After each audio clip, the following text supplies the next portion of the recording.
નમસ્કાર, મંતવ્ય ન્યૂઝમાં આપનું સ્વાગત છે ને હું છું આપની સાથે હીરક। ફરી એની એ જ ચિંતા ઉડીને આંખે વળગે છે જે મારા તમારા સૌના ઘરમાં સ્થાયી થઈ ગઈ છે અને એ છે મોબાઈલ। સવારે ઉઠો તો મોબાઈલ, ખાઓ તો મોબાઈલ, ચા દૂધ કોફી પાણી પીવો તો મોબાઈલ, રાત્રે સૂવો તો મોબાઈલ, ભણો તો મોબાઈલ, નોકરી કરો તો પણ મોબાઈલ, ઘરમાંય મોબાઈલ, બહાર પણ મોબાઈલ, પરિવાર સાથે હો તો પણ મોબાઈલ અને મિત્રો સાથે હો તો પણ મોબાઈલ વિના આજના બાળકો અને યુવાઓનો તો જાણે સૂરજ જ નથી ઉગતો। અવારનવાર મંતવ્ય ન્યૂઝ પણ મોબાઈલની વધતી જતી આદતો અને મોબાઈલના દુરુપયોગ વિશે ચિંતા દાખવી ચૂક્યું છે। આજે ફરીથી મોબાઈલની લત પર ટકોર કરવામાં આવી છે અને ટકોર કરી ગુજરાતના મુખ્યમંત્રી ભૂપેન્દ્ર પટેલે આજે સિંહોની વસ્તી ગણતરીના કાર્યક્રમમાં અધિકારીઓને મોબાઈલમાં વ્યસ્ત જોઈ તેમને કટાક્ષ કર્યો હતો કે મોબાઈલમાં ઘૂસી ગયા પછી બહાર નીકળવું મુશ્કેલ છે। આપણે બાળકોને કહીએ પરંતુ આપણે જ મોબાઈલમાંથી બહાર નથી આવતા। ત્યારે મુખ્યમંત્રી દ્વારા કરાયેલી આ ટકોર એ સૌ કોઈને લાગુ પડે છે જે મોબાઈલનો વધુ પડતો ઉપયોગ કરે છે કાં તો દુરુપયોગ કરે છે। આજે મોબાઈલ એ સુવિધાનું નહીં પણ દુવિધાનું સાધન બની ગયું છે। બાળકોની માનસિકતા પર હાવી થઈ રહ્યો છે મોબાઈલ અને ક્રાઇમ રેશિયો વધારવામાં પણ છે મોબાઈલનો જ હાથ। ત્યારે બાળકોના માટે ખાસ આ મોબાઈલ જે બની રહ્યો છે જોખમી ને સમાજમાં ફેલાવી રહ્યું છે દૂષણ, તેને આપણે દોસ્ત સમજવો કે દુશ્મન તેની પર જ કરીશું આજનો સીધો સંવાદ।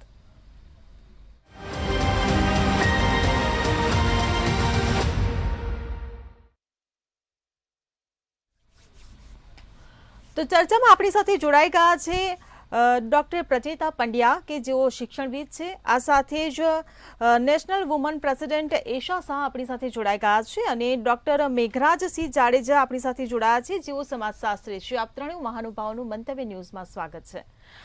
પ્રચેતાબેન, મારો પહેલો સવાલ આપને કે આજે મુખ્યમંત્રી ભૂપેન્દ્ર પટેલે મોબાઈલને લઈને જે અધિકારીઓની ટકોર કરી છે જે સૌ કોઈને લાગુ પડે છે કે આપણે જ જો મોબાઈલમાંથી બહાર નથી આવતા તો બાળકોનું શું, બાળકોનું ભવિષ્ય પણ જોખમાઈ રહ્યું છે। શું કહેશો અને કેવી રીતે જુઓ છો મુખ્યમંત્રીની આ ટકોરને?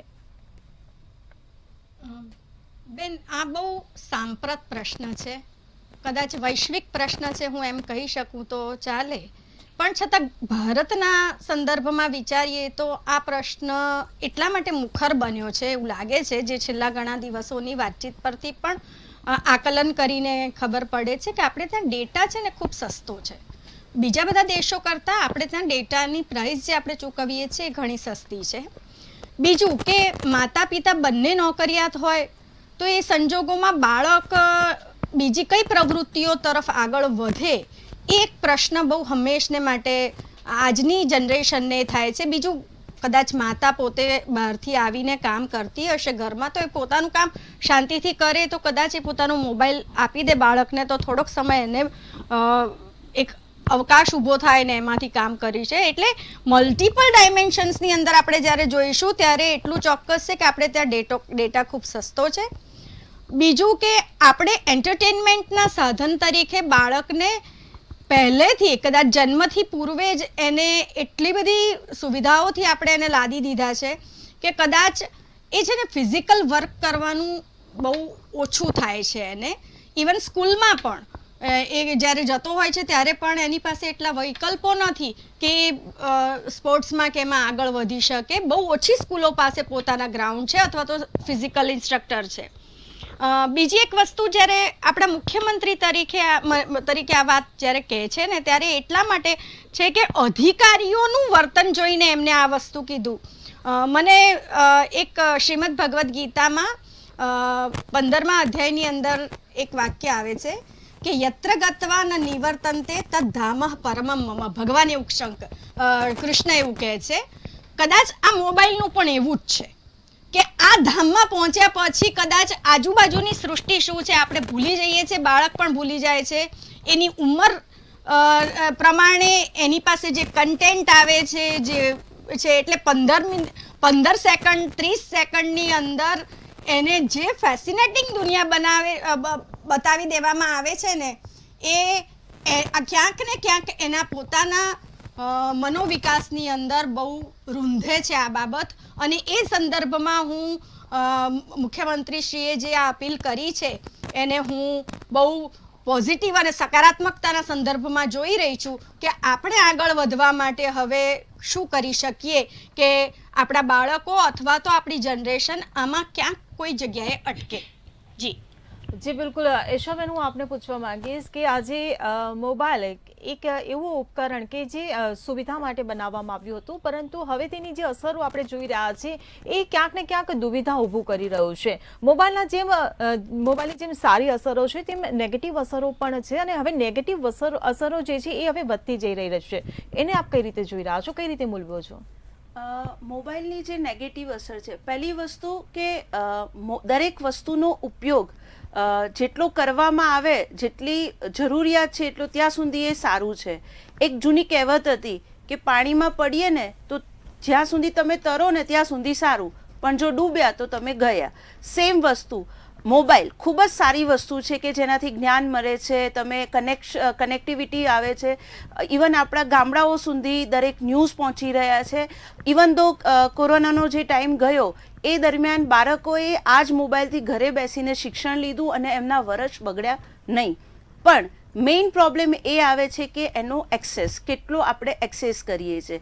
સો બેઝિકલી કોઈ પણ વસ્તુની એક ટાઈમલાઈન હોય છે, અને આનો આપણે જો અગર એક કોઈક સંદર્ભમાં વિચારે કે કેટલું હાનિકારક છે, અગર આપણે જો કેટલા વખતથી આ ચર્ચાઓ ચાલી જ રહી છે કે મોબાઈલથી આ થાય છે, તે થાય છે. હું પણ માતા છું, દરેક પેરેન્ટ્સ આ સમજે છે, વાતો બધી થઈ રહી છે, પણ આપણા જ ઘરની અંદર ઇમ્પ્લિમેન્ટેશન નથી થઈ રહ્યું.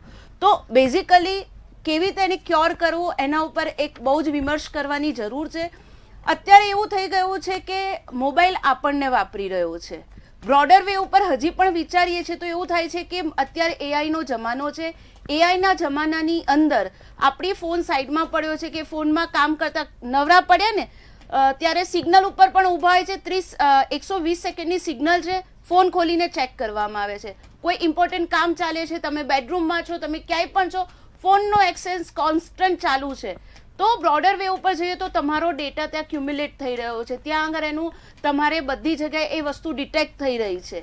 સેમ એઝ જેટલા ફ્રોડ બની રહ્યા છે એ બધા પણ કેવી રીતે થઈ રહ્યા છે કે over access of the mobile, એના ઉપરથી એ લોકો તમને ડિટેક્ટ કરે છે, તમારા સુધી પહોંચે છે, તમે એક ટ્રેપમાં આવો છો. સો બેઝિકલી આપણે જે જોવા વિચારીએ છીએ એની અંદર ખૂબ જ આ વસ્તુ ઉપર માઇક્રો પ્લાનિંગ કરીને ઇમ્પ્લિમેન્ટેશનની જરૂર છે. ખાલી ચર્ચાઓથી કંઈ નહીં થાય. ચર્ચાઓ સિવાય now we have to decide how to implement the things.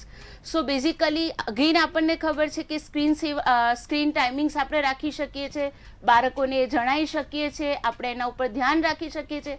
પણ હું પોતે ગોળ ખાતી હોઉં તો હું મારા બચ્ચાઓને ના કહી શકું કે બેટા તમે ગોળ ના ખાઓ. સેમ એઝ પહેલાં કંટ્રોલ પોતાનાથી જ લાવવો પડશે, પોતાના એ જ આમાંથી આગળ કેવી રીતે એ સ્ક્રીન ટાઈમિંગમાંથી છૂટવું છે એના ઉપર વિચારવું પડશે. then we can implement. જી બિલકુલ. મેઘરાજભાઈ, હું આપને પૂછવા માંગીશ કે આજે એ જ ખબર નથી પડતી કે મોબાઈલ આપણા હાથમાં છે કે પછી આપણે મોબાઈલના હાથમાં છીએ. બાળકોની વાત હોય કે યુવાધનની વાત હોય, પરંતુ એ મોબાઈલની પાછળ બરબાદ થતું જઈ રહ્યું છે. એક સમાજશાસ્ત્રી તરીકે આપ શું કહેશો? ધન્યવાદ બેન.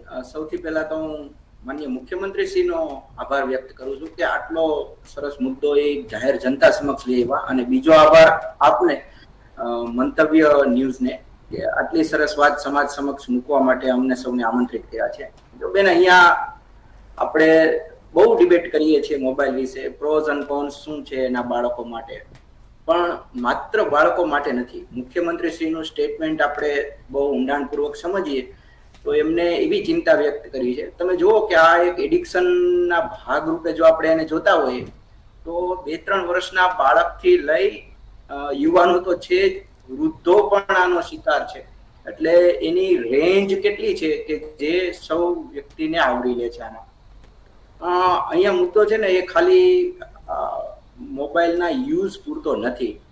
મારા મત મુજબ હું તમને કહું તો આ મુદ્દો સામાજિક પણ છે. કેમ સામાજિક છે? કારણ કે આપણો જે સામાજિક નિસ્બત છે એ આજે કેટલો રહ્યો છે, બાળકો સાથેનો, પાડોશીઓ સાથેનો, મિત્રો સાથેનો. અમારા સમાજશાસ્ત્રમાં એવું કહેવાય કે જ્યારે બાળક જન્મે ત્યારે એ પ્રાણીના સ્વરૂપે હોય છે, તેને હજી સમાજ અંગેની કોઈ પણ વાસ્તવિકતાનું જ્ઞાન નથી. એને કોણ બનાવે છે સમાજને યોગ્ય? સમાજ બનાવે છે. સમાજે કેટલીક એજન્સીઓથી, અહીંયા કહેવાનો મતલબ સમાજના વિવિધ ભાગો છે મારો, દાખલા તરીકે કુટુંબમાંથી એને શિક્ષણ મળશે, મિત્ર મંડળમાંથી એ શિક્ષણ મળશે, શિક્ષણ સંસ્થામાંથી એ શિક્ષણ મળશે, અને સૌથી મોટો પાર્ટ જેને મીડિયા આપણે સંચાર માધ્યમો કહીએ છીએ, જ્યાંથી માનવી વર્તનિક ક્રિયાઓ શીખે છે. જો આને સામાજિક હું એટલા માટે કહું છું કે આપણે આ બધી એજન્સીઓ દ્વારા માનવીને માનવી બનાવીએ છીએ. કોઈ બાળક જન્મે ત્યારથી આ લઈને નથી આવતું, પણ કાં તો આપણે એને આપીએ છીએ. હવે અહીંયા સમજવાનું એ છે કે માનવી કઈ રીતે એને શીખે છે. બે રીતે શીખે, કાં એને આપણે શીખવાડીએ અને કાં એ ઓબ્ઝર્વેશન કરે, નિરીક્ષણ કરે. હવે કોઈ પણ માનવી છે ને એ દરેક ક્રિયાનું નિરીક્ષણ કરતો હોય, એટલે જો એ એની આજુબાજુ આનો ઉપયોગ જોશે તો એ શીખશે જ. અને દુનિયામાં કોઈ એવી વસ્તુ નથી કે જે જોયા વગર શીખી શકાય, અથવા તો જેને જોઈ અને શીખા વગર રહી શકાય. એટલે મોબાઈલનો યુઝ જો આપણે સારા ફાયદા માટે કરશું તો એને આપણે શીખવાડવું પડશે કે આના સારા ફાયદાઓ કઈ રીતે થાય છે. બીજું, આપણી સામાજિક નિસ્બત કેટલી નબળી પડી ગઈ છે બેન. તમે જુઓ કે 4 જણા ગાર્ડનમાં બેઠા હોય તો એ ચારેય પોતાનો મોબાઈલ યુઝ કરતા હોય, ચારેય ફ્રેન્ડ્સ હોય પાછા, અને એ બેસવા ગયા હોય અને છતાંય એકબીજા સાથે ઇન્ટરેક્ટ નથી કરતા, કોમ્યુનિકેશન નથી કરતા એ મોબાઈલમાં. અહીંયા બે પાસા હું કહેવા માંગુ છું. એક તો મોબાઈલ કેમ એડિક્શન બની જાય છે, મારું પણ એડિક્શન છે, ચાલો ને હું તો સ્વીકારીને ચાલુ, ભલે એ જેટલા અંશે હોય એટલા અંશે પણ છે. કેમ બની જાય છે? એક તો જે જરૂરિયાત છે માનવીની, એ મોબાઈલ દ્વારા બધી જરૂરિયાતો હું પૂર્ણ કરી શકું છું. એટલે મારે જેવું જોઈએ છે, એન્ટરટેનમેન્ટ કે ગેમ્સ કે ચેટિંગ કે કાંઈ પણ જે મને પસંદ છે એ મને સરળતાથી આપે છે, તો હું બહાર એના માટે મહેનત કરવા જતો નથી. હે ને, આપણે એક આ સોશિયલ ફેનોમેનાને સમજવાનો પ્રયત્ન કરીએ છીએ. એટલા માટે દરેકનું એડિક્શન છે. કારણ કે મોબાઈલમાં તમે જુઓ, બધાની પસંદગીનું બધું જ છે, આખું છે. તો એનાથી તમે અછૂતા તો રહી જ નથી શકવાના. પણ આપણે અહીંયા જેમ બેને વાત કરી, પંડ્યા મેડમે અને એશા મેડમે, એમ બહુ જરૂરની વાત એ છે કે આપણે એની ઉપર કેટલું રિસ્ટ્રિક્શન લગાવી શકીએ એમ છીએ, એનાથી દૂર નહીં રહી શકીએ. ટુ બી ઓનેસ્ટ હું બેન કહું, આજે ફોન વિના ચાલે એમ જ નથી. ગવર્મેન્ટ પણ કેટલું એની પાછળ પ્રોત્સાહન આપે છે. બધું જ ઓનલાઈન આજે છે, મોબાઈલના સ્ક્રીન ઉપરથી તમને આખું ઈ ગવર્નન્સ છે, તો એના વિના નહીં ચાલે. પણ ડેટા તો છે, એમાં ડેટાની લિમિટ આપણે નક્કી કરી શકીએ છીએ. હું કહું છું કે જાજુ રિચાર્જ શું કામ કરવું ભાઈ, ફ્રી થાય એટલું. બહુ લિમિટેડ એક્સેસ રાખો બાળકો માટે, અને એના ઉપર નિરીક્ષણ રાખો. બધી એપ્લિકેશનમાં આપણે જરૂર પૂરતી જ એપ્લિકેશન રાખીએ અને તો બાળકો જરૂર પૂરતું જ જોઈ શકશે. આવું ઘણું બધું છે. જી બિલકુલ. પ્રચિતાબેન, હું આપને પૂછવા માંગીશ, જ્યારે બાળકોની એક વાત થતી હોય એઝ અ વિદ્યાર્થી તરીકે, તો આપણે અત્યારે જોઈએ છે કે શાળામાં બી અત્યારે બાળકો મોબાઈલ લઈને આવતા હોય છે. કોઈ બાળક અત્યારે એવું આપણને નહીં જોવા મળે કે જેની બેગમાં મોબાઈલ ના મળતો હોય, એટલે ભણવાની સાથે મોબાઈલ લઈને જ આવે છે, તો સીધી અસર એમના માનસ ઉપર પડતી હોય છે. વચ્ચે જે ગાઈડલાઈન આવી હતી કે ઇન્સ્ટા વાપરવું હશે તો મા બાપની પરવાનગી જોઈશે, મા બાપની ઇન્સ્ટા આઈડી જોઈશે, તો જ અપ્રુવલ મળશે ઇન્સ્ટા વાપરવા માટે. તો એવા નિયમો ના બની શકે કે શાળામાં જ મોબાઈલ અલાઉડ ના કરવામાં આવે? કારણ કે માતા પિતાની પર જ્યારે બ્લેમ કરીએ છીએ કે માતા પિતા જ મોબાઈલ હાથમાં થમાવી દે છે, પણ શાળામાં તો એ પાબંદી છે જ નહીં. શાળામાં તો ખુલ્લી છૂટ આપવામાં આવે છે કે મોબાઈલ લઈને આવો. તો એવું નથી લાગતું કે શાળામાં પણ ક્યાંક ને ક્યાંક કડક નિયમો કરવાની જરૂર છે? કારણ કે એવી કોલેજો પણ છે, આજે પણ એવી કોલેજો છે જ્યાં કોલેજોમાં મોબાઈલ પર પ્રતિબંધ છે. જી જરૂર બેન, કદાચ હું જે જાણું છું એ પ્રમાણે તો સ્કૂલો પરમાં તો પ્રતિબંધ છે જ, પણ હું આમાં છે ને માતા પિતાને એક સંદર્ભમાં જોઉં છું કે એટલા બધા, કારણ કે દરેકને અત્યારે 1 કે 2 બાળક છે, એટલે એ બાળકને સીધા સંપર્કમાં રહી શકે એટલા માટે મોબાઈલ આપે છે. પણ એના માટે એ વસ્તુ કેટલી નકારાત્મક છે કે એ આપણે ભૂલી જઈએ છીએ. કારણ કે આપણે તો લેટેસ્ટ, બાળકો પણ પછી લેટેસ્ટ મોબાઈલને સંદર્ભમાં આખી વિગતને જુએ છે. સ્કૂલોએ તો પોતે વારંવાર રેડ કરવી જોઈએ, વારંવાર માતા પિતાને આ બાબતે ટકોર કરવી જોઈએ. વિદ્યાર્થીઓ જો કોઈ પકડાય છે તો એને, હું કહું છું કે આપણે ત્યાં છે ને સજાનું ધોરણ આપણે આર્થિક રીતે અથવા તો એને શિક્ષાત્મક જે પગલાઓ ભરીએ છીએ ને એમાં એના કરતાં એને છે સ્વમૂલ્યાંકનમાં મૂકો. વ્યક્તિ તું તારી જાતે નક્કી કર કે તારે તારી કઈ સજા જોઈએ છે. એને પોતાની જાત સાથે આમાં રહેતું નથી ને, એમાં ઘણા બધા પ્રશ્નો તો છે. એને એની જાત સાથે રહેતા શીખવો, એની આજુબાજુની સૃષ્ટિમાં નિરીક્ષણ કરતા શીખવો. આજુબાજુમાં તારા સિવાયની પ્રકૃતિ પણ છે, તું ચકલીને જો, પોપટને જો, મેનાને જો, પંખીઓ છે, નાના નાના બહુ શું કહેવાય જીવજંતુઓ છે તારી આસપાસ છે, એને પણ તું ઓબ્ઝર્વ કર. એ લોકો મોબાઈલ વિના રહે છે અને તું મોબાઈલ સાથે રહે છે, તો તને જે જગત બતાવવામાં આવે છે એ પ્લાન્ટ જગત છે કે આખું આમ જ છે. જ્યારે પેલું છે કુદરતની વચ્ચે વિકાસનું છે. એટલે આના માટે છે ને કદાચ મને એવું લાગે છે કે પર્યાવરણનું આખું એક પેપર એ આ સંદર્ભમાં આગળ વધવું જોઈએ કે વિદ્યાર્થીની ઓબ્ઝર્વેશન શક્તિ બહુ સારી થાય. એને એ પોતે જોઈને જાતે જ નક્કી કરે કે આ મારે કેટલું કરવું જોઈએ. એટલે ઓબ્ઝર્વેશન પર બહુ જ ભાર એને મૂકવો જોઈએ. અને બીજી કે મોબાઈલ સિવાયની સૃષ્ટિ બહુ સુંદર છે. તું જે જોઈ રહ્યો છે, લોકો જે ઉતારી રહ્યા છે એ પણ આ જ સૃષ્ટિમાંથી લઈને આ છે, તો તું સીધો એને એક્સેસ કરી શકે છે. એ કેમ નથી કરતો એ બતાવવાની. અને સ્કૂલોએ તો પોતે આ બાબતમાં બહુ જ કડક થવાની જરૂર છે. ન હોય તો મુખ્યમંત્રીએ પોતે કાયદો લાદવાની જરૂર છે. મારા તો ધ્યાન મુજબ એટલે હદ સુધી છે કે શિક્ષકોના મોબાઈલ વાપરવા પર બી પ્રતિબંધની વાત એક સમયે તો આવેલી છે.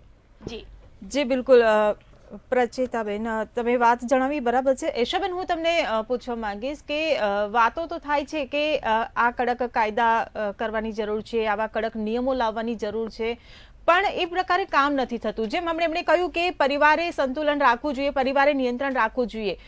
પરિવાર રાખે પણ એ જ્યારે મિત્રોમાં જાય તો મિત્રોમાં ત્યાં પરિવારની નજર નથી હોતી. એટલે એ ત્યાં તો મિત્રો પાસે તો એને મોબાઈલ મળી જ જવાનો છે. પોતાના મા બાપ નથી આપતા તો મિત્રો પાસેથી એ વાપરી લેશે. તો નિયંત્રણ લાવવું તો લાવવું કઈ રીતે? બાળકોને કેવી રીતે દૂર રાખવા? આપણે આને જેટલું એનાલિટિકલ બેઝ ઉપર કહીએ છીએ કે સરકારે આ કરવું જોઈએ, સ્કૂલે આ કરવું જોઈએ, ઇવન ધો પેરેન્ટ્સે આ કરવું જોઈએ, પણ હું આને છે ને એક ઇમોશનલ પેરામીટર સમજું છું કે ઇમોશનલ ની સાથે કંઈક કનેક્ટ કરવાનું સમજી શકું છું. સી, મોબાઈલનો ઉપયોગ કેમ બાળકો કરી રહ્યા છે એ અગર આપણે જોઈએ છે તો ક્યાંક ને ક્યાંક એક લેકિંગ થાય છે, અથવા તો પછી બીઈંગ અ કુલ ફ્રેન્ડ સર્કલની સાથે. જેમ આપે કીધું કે ઇન્સ્ટાગ્રામની અંદર એક એજ લિમિટ કરવાનો કોઈ કાયદો હતો, એ લોકોના સબસ્ટિટ્યૂટ છે સ્નેપચેટ છે, આવી તો અઢળક એપ્લિકેશન્સ છે.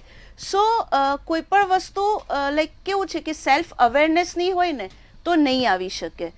સેલ્ફ અવેરનેસ કેવી રીતે ડેવલપ થશે? બાળકને પણ ખબર છે કે ના વાપરવું જોઈએ, મમ્મી પણ કહે છે, પણ ઘરની અંદર આપણે જ્યારે કાયદા બનાવીએ છીએ ને એઝ અ પેરેન્ટ્સ, હું પેરેન્ટ્સના પર્સપેક્ટિવથી એક પર્સપેક્ટિવ સમજાવું. પેરેન્ટ્સના પર્સપેક્ટિવથી સપોઝ હું એવું કહું છું કે હું આજે એક કાયદો બનાવું છું કે જમતા વખતે મારે ફોનનો ઉપયોગ નથી કરવાનો, કે રાત્રે બેડરૂમમાં જઈને મારે ફોનનો ઉપયોગ નથી કરવાનો. 2 દિવસ ચાલશે, 3 દિવસ ચાલશે, ચોથા દિવસ આપણે જ કરીશું. 5મા દિવસે કદાચ આપણે ક્યાંક જવાનું છે, આપણે કોઈક સર્કલમાં છે તો કે લેને બેટા ફોન જોઈ લેને. બીજી વસ્તુ, જ્યારે આ બધું નથી કરતા પણ ઘણી વખત આપણે સ્ટ્રિક્ટ રહ્યા, પણ જ્યારે છે ને બાળક જીદ કરે છે ને ત્યારે આપણે થોડાક ઢીલા પડીએ છીએ. ના મમ્મી હું નહીં ખાઉં, તો હા બેટા ચલ ખાઈ લે. અત્યારે ઘણી વખત એવું થાય કે ટ્રેનમાં આવતા જતા હોય ને તો આટલું નાનું બચ્ચું અથવા રેસ્ટોરન્ટની અંદર ઇટ્સ હાર્ડલી દેટ કે એ લોકોની ફિંગર્સ પણ ડેવલપ નથી થઈ.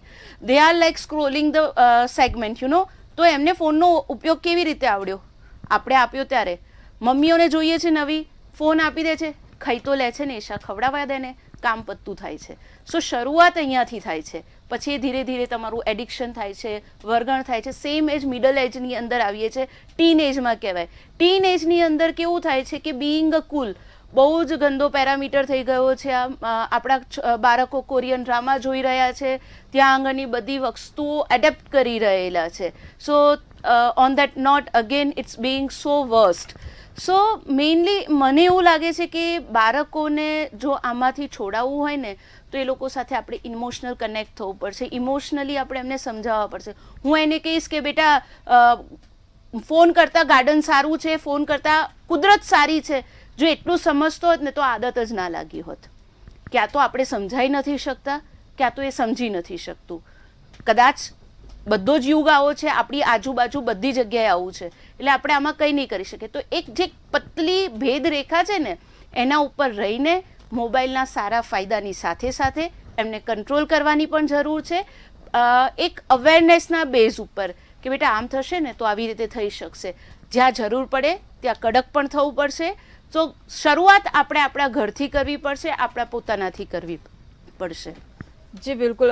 મેઘરાજભાઈ, એક આર્ગ્યુમેન્ટ એવી પણ સામે આવે જ્યારે આપણે કોઈને સમજાવતા હોઈએ ને કે માતા પિતાએ બાળકોને દૂર રાખવા જોઈએ મોબાઈલથી, એટલે એક આર્ગ્યુમેન્ટ એવી આવે કે અમારા બાળકો આજની ટેકનોલોજીથી વંચિત રહી જશે તો, કારણ કે અત્યારે તમે જુઓ ને તો ઘોડિયામાંથી જ બાળકને મોબાઈલ આપી દેવામાં, આપણને ના આવડે ને એ બધું બાળકોને આવડતું હોય કે કઈ રીતે શું સર્ચ કરવું, ક્યાં જવું, કઈ વેબસાઇટમાં શું મળી રહે, નાના નાના બાળકોને આવડે. એટલે માતા પિતાઓને અત્યારે એવું ફીલ થતું હોય કે જે અમને નથી આવડતું, જે ટેકનોલોજીથી અમે પરિચિત નથી, એનાથી બાળકોને જો મોબાઈલથી દૂર રાખીશું તો એ પણ વંચિત રહી જશે અને એના કારણે એનું ભવિષ્ય જોખમાશે.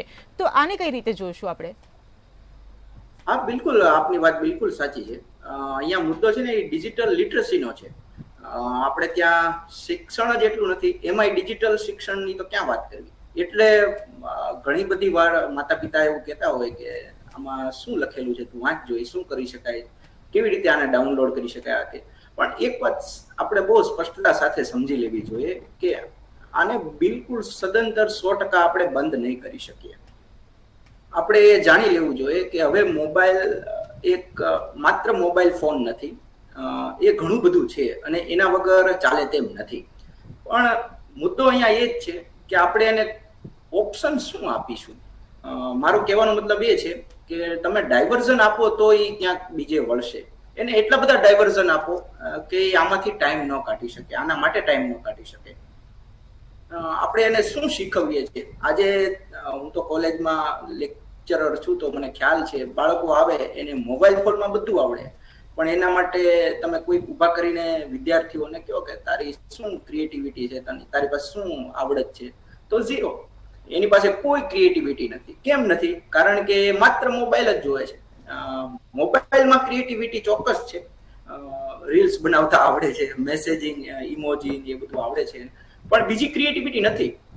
નાનપણથી જો આપણે બાળકને એક રસ્તા તરફ વાળીએ, એને ઓપ્શન આપીએ, ફરજિયાત ઓપ્શનો આપો. હું તો એમ કહું છું કે એને નવરો શું કામ રહેવા દેવો જોઈએ. એટલે માત્ર આપણે જે ઓલા દફતર પાછળ ટીંગાડીને દોડાવ્યા રાખીએ છીએ ઘોડાની ગોણે રેસમાં, એના કરતા એને બીજા ઓપ્શન આપીએ. દાખલા તરીકે એને 1 કલાકનું ડ્રોઈંગ ક્યાંક કરાવીએ, 1 કલાકનું ક્યાંક ડાન્સ, એને જે કઈ રસ છે, 1-2 કલાકનું મ્યુઝિક કરાવો, 1-2 કલાક એને ફરજિયાત રમવા લઈ જાઓ તમારી હારે. પણ એમાં શું થાય છે કે વ્યક્તિ કેટલો બિઝી છે, બાળકો એની રીતે ભણે છે, બાળકો એની રીતે રમે છે, તો એ શું કરશે? માનવીની એક ટેન્ડન્સી છે કે એ ક્રિયા વગર ક્યારેય ન રહી શકે, કાંઈ પણ એને ક્રિયા જોઈએ. જ્યારે એ ક્રિયાનો ઓપ્શન બંધ થઈ જાય તો એ પોતે શોધે અને એને સૌથી સરળ ક્રિયા જે મળે એ કરે. તો અહીંયા ઓપ્શન આપણે નથી આપતા, એ પણ ક્યાંક આના પાછળ જવાબદાર છે. મુખ્યમંત્રી જે ટકોર છે એ ખરેખર સમાજને લાલ બત્તી સમાન છે. આવનારા દિવસોમાં આનું આપણે કંઈક બીજું જ પરિણામ ભોગવીશું. મૂડીવાદીઓ પણ એ જ ઈચ્છે છે કે એ જે બતાવે, એ જે એડિક્શન કરાવે એ આપણે કરીએ અને આપણે કરતા જઈએ છીએ. તો આનાથી બચવું એટલે બાળકોને જાજા બધા ઓપ્શનો આપવા જોઈએ. જી જી જી બિલકુલ. પ્રચેતાબેન, સમયનો અભાવ છે પણ ટૂંકમાં એક જવાબ આપી દો કે હમણાં જે વાત નીકળી કે કોરોનાનો જે સમયગાળો આવ્યો એટલે ઓનલાઈન ભણતર થઈ ગયું. હવે જે ઓનલાઈન ભણતર છે કે માની લો કે વોટ્સઅપમાં અત્યારે બધું, સ્કૂલમાં પણ એવું જ ચાલી રહ્યું છે, વોટ્સઅપમાં મટીરિયલ મોકલવામાં આવે છે, તો આનો બીજો કોઈ રસ્તો ના હોઈ શકે ઓનલાઈન શિક્ષણનો? વોટ્સઅપમાં જ બધું કેમ? એનો બીજો કોઈ ઓપ્શન તો હોવો જોઈએ ને. જેમ કે પેલા પેનડ્રાઈવ પણ આપણે વધારે યુઝમાં લેતા હતા, કોઈ પીપીટી બનાવીને પેનડ્રાઈવમાં ના આપી શકીએ? જરૂરથી આપી શકાય. હું તો કહું છું કે બાળકને પોતાની, તમારું બાળક લખતું નથી ને, આજનો સૌથી વધારે અગત્યનો પ્રશ્ન છે ને બેન આ છે કે મારા બાળક બોલે છે ફટાફટ પણ લખતો નથી. મારા પાસે મોટા ભાગના પેરેન્ટ્સ જે આવે છે કે એને લખવાનું જોર આવે છે, બેન એને લખતા કરો. હવે આ જે છે ને એ બહુ કોમન ફરિયાદ છે અને કદાચ હું જે જોઈ રહી છું એ બીજું કે આપણે એક સમજવાની જરૂર છે કે બાળકના આંગળા, બેને હમણાં જે કહ્યું ને કે એની આંગળીઓ, તમે હમણાં એક જે રિસર્ચ થયું છે એ બતાવે છે કે બાળકની આંગળી 8-9 વર્ષના બાળકની હોય અને અત્યારના હાલના બાળકની, એટલે બહુ નહીં 10 વર્ષના ડિફરન્સની અંદર બતાવેલું છે. એમાં અમુક રીતે આપણી આંગળીઓ ફરતી નથી. કે આંગળ તો એને છે ને તમે ચિત્ર દોરતા, કોઈક ને કોઈ કલા સાથે એને જોડાયેલો હશે બાળક, અને એ કલાને સાથે એને કનેક્ટ કરો. અને એ પણ તમારે મોબાઈલ સિવાય એની બહાર નીકળીને કે પછી કંઈ પણ, હું તમને કહું કે કદાચ બહુ લાંબો સમય નથી, કદાચ બેનપણ એ બાબતે છે કે ભાઈ અમારી પાસે મોબાઈલ હતા જ નહીં, અમે વેકેશનમાં શું કરતા હતા. તો અમે આપણે આપણા સંતાનોને કહીએ એ બધી ગેમ્સ એને આપો. ઘરમાં રમવાની ગેમ્સ પણ છે, બહાર પણ છે. હા, એટલું ખરું કે માતા પિતાએ કદાચ જે પેલું સમૂહમાં જે એક જીવન ઉગતું હતું ને એ ક્યાંક અટકી ગયું છે. હવે આપણી પાસે એટલો સમય પણ નથી અને એટલી નથી, એટલે મને એવું લાગે છે કે આપણી પાસે જે પણ એક્સેસ ચેક કરી શકાય તેટલા છે, પણ જો આપણે એને કેવી રીતે દૂર રાખી શકીએ. માતા પિતા બહુ સજાગપણે આ વસ્તુને કરશે. દાદા દાદીની વાર્તાઓ કેટલી બધી આજની તારીખમાં એ બહુ શું કહેવાય છે કે ભાઈ દાદી વાત કહે તો નથી સાંભળતા આપણે, એટલે બીજી કઈ વસ્તુ સાંભળવાની ઈચ્છા ન થાય. તો એ કનેક્ટ કરવાની જરૂર છે એવું મને લાગે છે. જી બિલકુલ. પ્રચેતાબેન, એશાબેન અને મેઘરાજભાઈ, આપ અમારી સાથે ચર્ચામાં જોડાયા બદલ આપનો આભાર. તો આજના સમયમાં જે મોબાઈલ જે એક સુવિધાનું સાધન હતું, આજે એક દુવિધાનું સાધન બની રહ્યું છે અને જોખમ ઊભું કરી રહ્યું છે બાળકોના ભવિષ્ય પર, યુવાઓના ભવિષ્ય પર. ત્યારે હવે આ મોબાઈલને નિયંત્રિત કરવા માટે સરકાર વધુ કેવા કડક કાયદા લાવે છે તે હવે આગામી સમયમાં જોવાનું રહ્યું. ચર્ચામાં હાલ બસ આટલું જ. ફરી મળીશું. નમસ્કાર.